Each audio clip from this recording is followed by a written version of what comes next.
ஆதவர்ஜன சொல்லியிருக்காரு, vote for கேஷ்ங்கிறது எங்க கட்சியில இல்ல. அதான் கேட்க வந்தேன். அதான் எங்க கட்சியில இல்ல, நான் கொடுக்கலன்றார். பச்சை பொய்.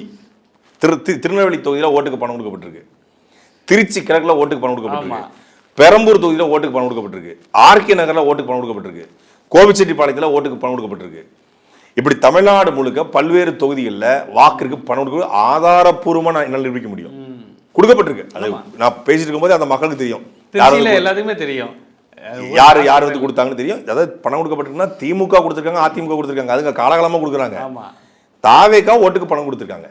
ஓட்டுக்கு பணம் கொடுத்து அவங்க 30,000-40,000 ஓட்டுகளையாவது வாங்கிடணும் அப்படிங்கிறதுல உறுதியா இருந்துக்காங்க. பல இடங்களில் தாவேக்கா வேட்பாளர் திமுக காரங்க கூட பல இடங்களில் தாவேக்கா வேட்பாளர் அதிமுக காரங்க செட்டிங்கை போட்டு போயிட்டான். செட்டிங்கை போட்டு வீட்டில் படுத்த கதைகளும் பல இருக்கு. இவங்களெல்லாம் வச்சுக்கிட்டு இவர் வந்து நாங்கள் வந்து ஓட்டுக்கு பணம் கொடுக்காம ஓட்ட வேண்டிய ஒரு வந்து லயலா காலேஜில் வந்து வாக்குப்பட்டி எடுக்கிறத பார்க்க வராதான் இவர் வரும்போது ஒரு கும்பிட்டுக்கிட்டு கையை ஆட்டிக்கிட்டு இவரெல்லாம் நினைச்சிட்டு இருக்காரு தமிழ்நாட்டை நான் வந்து ஒரு அமைச்சராக போறேன்.